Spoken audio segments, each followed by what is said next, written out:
Welcome to TV news. ప్రముఖ బాలీవుడ్ నటుడు ఇటీవల pan India film junior NTR దేవరాలో విలన్ పాత్రలో మెప్పించిన సైఫ్ అలీ ఖాన్ పై గురువారం ఉదయం దాడి జరిగింది. గుర్తు తెలియని వ్యక్తి ఈ నటుడి ఇంట్లోకి చొరబడి కత్తితో దాడి చేశాడు. ప్రస్తుతం సైఫ్ ముంబైలో లీలావతి ఆసుపత్రిలో చికిత్స పొందుతున్నాడు. ఈ క్రమంలో ఇప్పుడు సైఫ్ అలీ ఖాన్ సంపద వివరాల్ని మనం తెలుసుకుందాం. బాలీవుడ్ టాప్ యాక్టర్ సైఫ్ అలీ ఖాన్ ఇప్పుడు వార్తల్లో నిలిచారు. జనవరి 16న ఈ నటుడి ఇంట్లోకి గుర్తు తెలియని వ్యక్తి ఒకరు చొరబడి కత్తితో అటాక్ చేశారు. సైఫ్ కత్తిపోట్లకు గురవగా ఆయన కుటుంబ సభ్యులు వెంటనే ముంబైలోని లీలావతి ఆసుపత్రికి తరలించారు. ప్రస్తుతం చికిత్స కొనసాగుతోంది. ఉదయం 2:30 గంటల ప్రాంతంలో ఈ ఘటన జరిగినట్లు తెలుస్తోంది. అంతా నిద్రిస్తున్న సమయంలో దుండగుడు దొంగతనానికి యత్నించగా నటుడు అడ్డుకున్నాడు. ఈ క్రమంలోనే సైఫ్ పై అతడు దాడి చేసి పారిపోయినట్లు తెలుస్తోంది. సమాచారం అందుకున్న పోలీసులు ఘటనపై దర్యాప్తు చేస్తున్నారు. సైఫ్ అలీఖాన్ శరీరంపై మొత్తం 6 చోట్ల కత్తిపోట్లు ఉండగా 2 చోట్ల లోతుగా గాయమైనట్లు తెలిపారు వైద్యులు. ఈ క్రమంలోనే సైఫ్ అలీఖాన్ కు సంబంధించిన సినిమాలు, కుటుంబం, సంపద, ఆస్తి వంటి వివరాల గురించి నెటిజన్లు చర్చించుకుంటున్నారు. మనం ఇప్పుడు సైఫ్ ఆస్తుల విలువ తెలుసుకుందాం. సిఎన్బిసి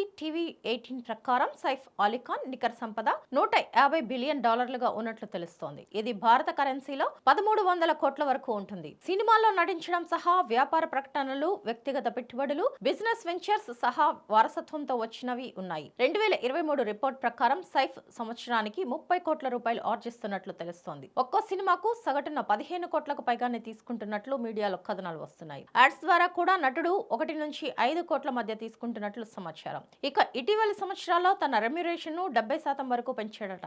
ఇక సైఫ్ అలీ ఖాన్ కు ఇల్యూమినటి ఫిల్మ్స్, బ్లాక్ నైట్ ఫిల్మ్స్ అని సొంతంగా 2 నిర్మాణ సంస్థలు ఉన్నాయి. క్లాతింగ్ బ్రాండ్ మింత్రాతో భాగస్వామ్యం ఉంది. ఆ తర్వాత పెర్ఫ్యూమ్స్, ఫుట్వేర్, హోమ్ డెకార్ వంటి రంగాలకు కూడా దానిని విస్తరించాడు. సైఫ్ తన సతీమణి బాలీవుడ్ నటి కరీనా కపూర్ పిల్లలతో కలిసి ముంబై బాంద్రాలోని 4 అంతస్తుల విలాసవంతమైన భవంతిలో నివాసం ఉంటున్నారు. ఈ జంట ఇండియన్ స్ట్రీట్ ప్రీమియర్ లీగ్ లో టైగర్స్ ఆఫ్ కోల్కతా సహ వ్యవస్థాపకులుగా ఉన్నారు. సైఫ్ రాజవంశీకుడు. ఆయన తండ్రి మసూర్ అలీ ఖాన్ పటౌడి భారత క్రికెట్ జట్టుకు మాజీ కెప్టెన్ కూడా. సైఫ్ దగ్గర లగ్జరీ కార్ కలెక్షన్ ఉంది. ఇందులో సుమారు 1.71 కోట్ల విలువ చేసే మెర్సిడెస్ బెంజ్ S350, ఆడి Q7, జీప్ రాంగ్లర్ వంటివి ఉన్నట్లు GQ ఇండియా తెలిపింది. ఈ బాలీవుడ్ నటుడికి వారసత్వంతో కూడా బాగానే ఆస్తులు వచ్చినట్లు తెలుస్తోంది. హర్యానాలో పటౌడి ప్యాలెస్ ఇందులో ఒకటి. 10 ఎకరాల మేర విస్తరించి ఉన్న ఈ ప్యాలెస్ లో మొత్తం 150 గదులు ఉన్నాయి. అవుట్డోర్ పూల్, బిలియర్డ్స్ రూమ్ సహా ఎన్నో అత్యాధునిక సదుపాయాలు ఉన్నాయి. గతంలో దీనిని అద్దెకు ఇచ్చిన సైఫ్ 2014లో తిరిగి తానే వినియోగించుకుంటున్నట్లు తెలిసింది. ఇటీవల జూనియర్ ఎన్టీఆర్ హీరోగా నటించిన పాన్ ఇండియా సినిమా దేవరాలో